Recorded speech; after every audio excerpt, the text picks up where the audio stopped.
but it is time to start. So anybody who is here, welcome. My name is Stephanie Caulley. I am a front-end developer at a small startup by the name of BadgeList, which is located out of the Bay Area in the United States, San Francisco.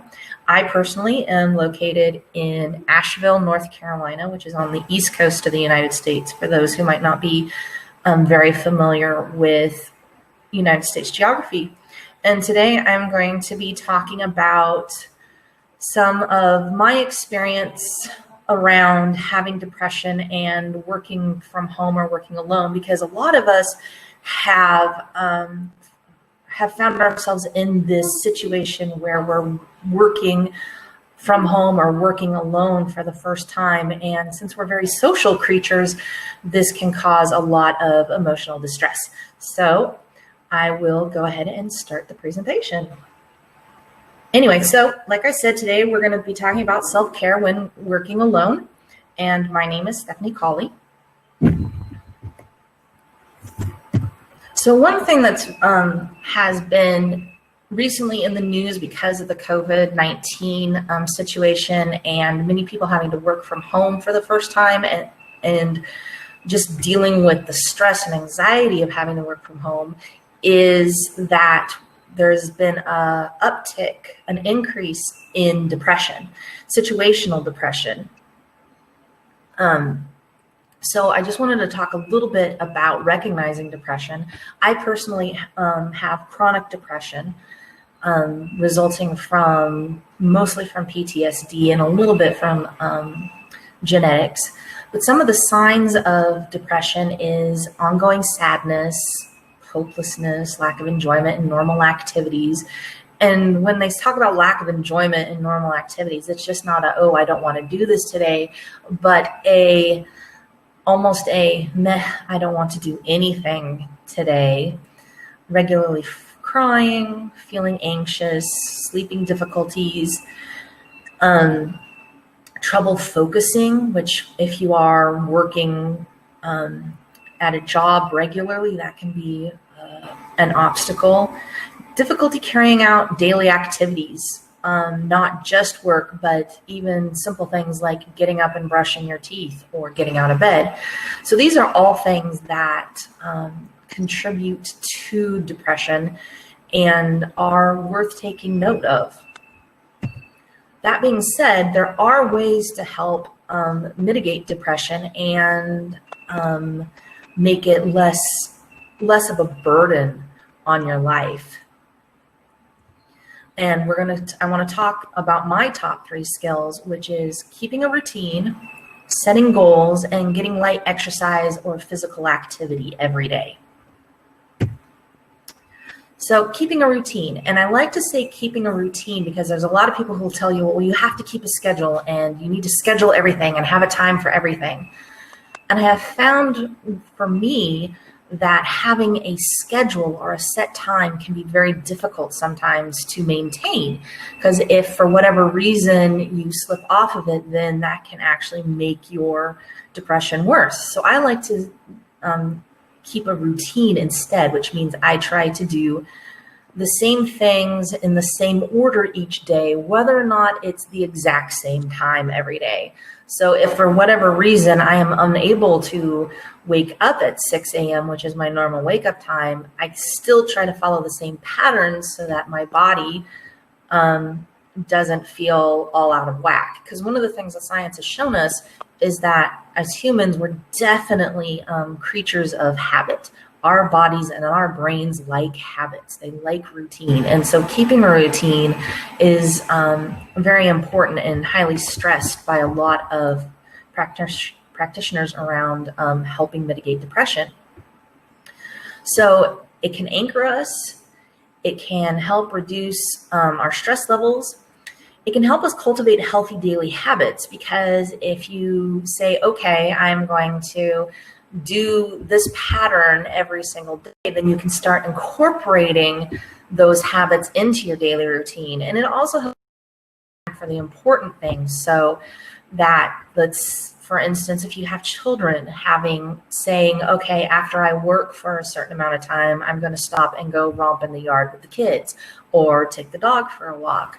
or take myself for a walk. So it can help with all of those aspects. Some examples of things in terms of keeping a routine is try to do things in the same order each day. I know it sounds sort of silly, but not only does this help your body know, okay, this is normal, this is the way things are supposed to be, but if you're having difficulty sleeping, then it actually helps benefit your sleep routine as well, because since you're going through a certain routine, by the time you get to your evening routine, your body's like, oh, it's time to get ready for bed, and it actually shuts down more effectively and you can actually sleep better. Part of my routine is to get dressed every day like I'm going to the office, just simply because it sets this mentality of I'm going to go to work.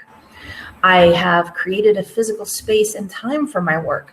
I am fortunate right now that I have enough space that it's not my bedroom. But for a long time, I was actually working out of my bedroom. And so part of my routine at that time was actually making my bed as a signal of this is no longer my sleeping space, but now my working space. And also eating meals at a regular time or at regular intervals. I have hypoglycemia, so it's sort of a given for me. But it's also, again, one of those triggers for your body that, hey, this is normal and this is the way things should be happening. Set goals. There's a lot of science and research around the effects that setting goals have on just people in general. But in terms of depression, it can also just help you maintain some of those routines that you're trying to get into place.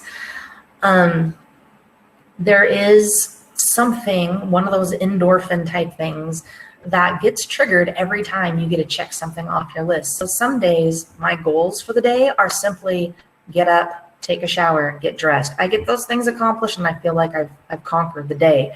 Then I can go on to some of the more, difficult things like the piece of code I'm working on or that difficult conversation in a meeting that I have to have today. By setting goals, you can just focus on short-term goals on tough days, because we're all going to have those days when it's like, I don't want to adult. I don't want to do what needs to be done. But it also means that you can set longer term goals. So now that, if you don't have a commute like I don't have anymore, you have some extra time in your day and you can figure out the best ways to use that. In my case, I'm adding a lot of learning into my days that I didn't have time for in the beginning. My third point is getting like exercise or physical activity every day.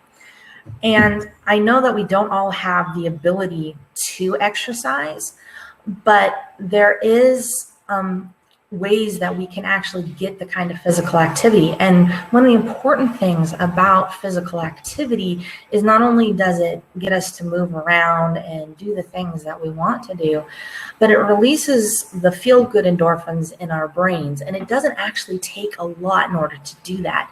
I know a lot of people have this mindset that in order to get the benefits, you have to exercise for a long time, which is not entirely true.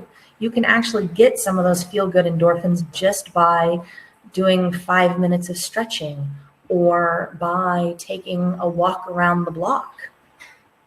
And one of the nice things too, if you have the ability right now to go outside and it's sun shining, is that your body then begins to produce vitamin D, which is one of the feel-good vitamins. And all of those things add up together to start helping to mitigate the depression.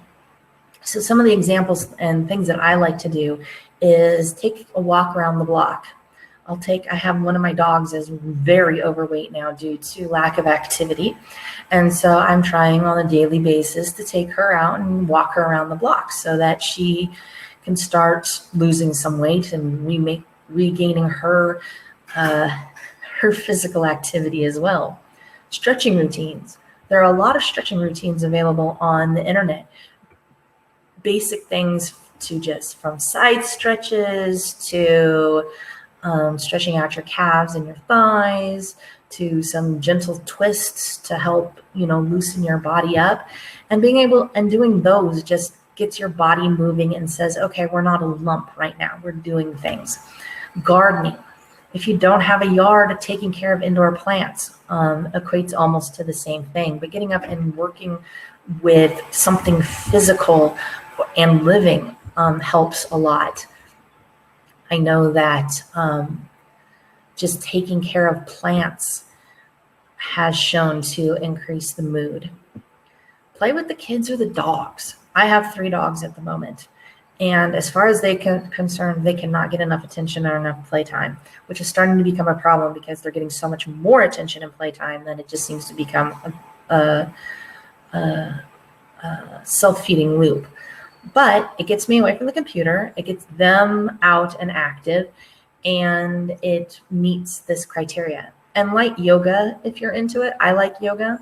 I have some physical limitations at this point, which means I can't do a lot anymore. But there are some standing poses and some seated poses that I can still do. And those, again, just help move the body, get you away from your computer or your workstation, and triggers those feel-good endorphins. I want to pause here for a moment and ask if anybody has any questions or mainly any questions that you want to post in the chat that I can answer before I move on to talking a little bit about what to do once social restricting or social distancing in your area starts to lift. So if you have a question, go ahead and post it in the chat. I'm actually monitoring the chat in my other screen. I have 2 screens running, one with the presentation and one with the chat, because I see there's a fair number of you in the chat at this point. You've been going along. Yes, creating motivation. Well, that's fine, Luana. So I have found for myself personally that I don't always stay motivated. And it took a long time for me to become okay with not always feeling motivated. But I have found that sometimes there's a couple things going on. One is, just straight motivation. And there are going to be days when you can't maintain your routine. So one of the things I have done is I have what I consider my bare minimum routine and my full day routine. I have chronic fatigue and fibromyalgia. So there are days when I wake up and I'm like going, oh yeah, this is going to be a low ability day or a low functional day, as I like to put it. And so there are certain things that I'm like, okay, I have to get this subset of things done today in order to just maintain personal hygiene or, maintain just bare minimum. So in that case, it's personal hygiene. So teeth brushing, bathing, getting dressed, making sure I eat. And then I'll normally try to find activities that don't take a lot of energy. So if originally I was planning on doing some exercise, I might just do some stretches. Instead of maybe doing any heavy lifting on my code that day, I find some tests I need to go back and rework, or I find articles on something that I've been struggling with that I can just sit there and read that will aid when I'm able to work or able to do more, but not have to worry about I'm not getting stuff done. And then once I manage to get myself, through that, I just pick up the routine again. And I think one of the big things that happens for some of us is we'll get this idea that because we dropped the routine, there's something wrong or we can't pick it up again. No, pick it up again. You're fine. If it's the other thing to look at too is maybe the routine you originally built was too much. So back it down just a little bit. So I know when I started, I was like, I'm going to do this I'm going to walk, and then I'm going to do the next day I'm going to do weightlifting or some using mostly body mass weight, and then I'm going to do yoga. And I figured out that I can't do that. I can't exercise heavily every day. I can only do it every other day. And so trying to find that balance is key, but also giving yourself permission when you're not able to fulfill what you would like to fulfill, and give yourself the leniency to not do it that day, but encourage yourself to do it the next day.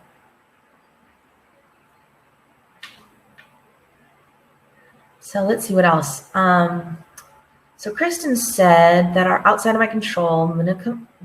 I have minimal control on, but I find it hard to let these things go. What would your tips be for this? Personally, I engage in a number of mindfulness exercises. I have been meditating regularly now for almost 20 years on a daily basis, sometimes twice a day, depending on how bad it is. I've also found that with some of what's going on here in the United States, that I've actually had to unplug from the news for a while, just simply because I have felt highly inundated. I've also found that being able to talk with other people about it, not in terms of, oh my God, everything is horrible, but just in terms of when I hear or see these kind of articles, this is how I feel, to give you the ability to express those emotions so that they're no longer just sitting and brooding and clogging up your emotional space. Let's see. And then Olivia, have you adjusted your work hours to deal with this? Sometimes I feel like taking an hour or two in the middle of the day would make a world of difference, but I feel awkward about it as I have a 9 to 5. Well, Olivia, I fortunately do not have a set schedule in terms of work. I have several meetings during the week that I need to attend. But other than that, I don't have to show up for work. So I have set a work hour schedule for myself. But I've also given myself the ability, if say in the middle of the day, I want to go out and run errands, I can do that. Or, go take a walk or take a hike. I'm currently in a mountainous part of the United States, which is very beautiful this time of year.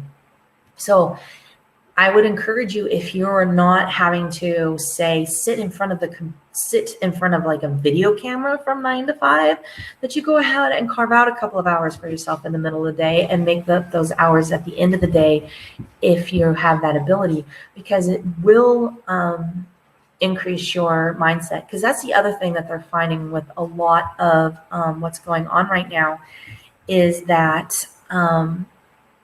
people are not taking the kind of breaks that they normally would if they were in the office, because they feel like they need to be more productive at home. So, that time when you go to your coworker's desk to have a chit chat about what's going on at work, or even actually taking a lunch break. There's a lot of people who don't feel like they can take a lunch break. These things are all perfectly okay now in this climate. We just have to figure out how to make it work with this remote environment.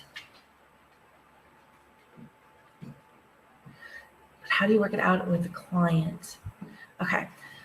So these are some really good questions that I still see coming in. I only have a couple minutes left, so I do want to talk a little bit about the lifting, and I'll try to answer the questions in the chat. Hopefully the session stays active for a few minutes afterwards.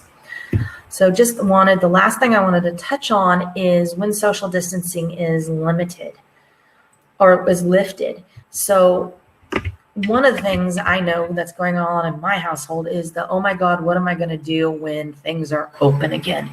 And there's going to be a huge push to try to do too much too fast, to resume your entire social life beforehand, or that you had beforehand again when the world opens back up again. And I would really caution people not to do that. Take this as an opportunity to evaluate what is important, because sometimes we find that we're doing things in our lives that really aren't that important to us. And so this is a great opportunity to just drop those if possible, and to create new patterns. There's so much going on in the world that we have an opportunity now to really engage with the world and with the way things are going on, that not being able to do that right now seems to be a shame.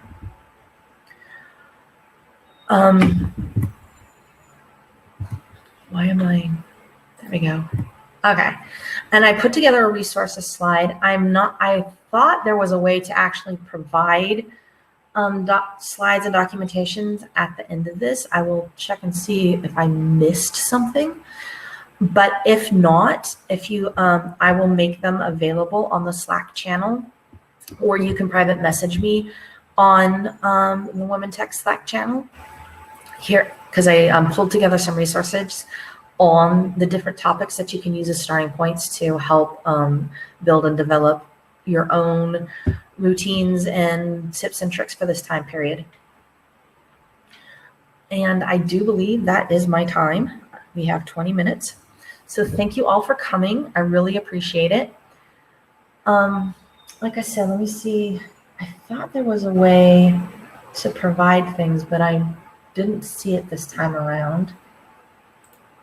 And like I said, if you want my slides, or at least the resources slides, hit me up on the Slack channel. I will see the rest of you in other sessions. Have a great day.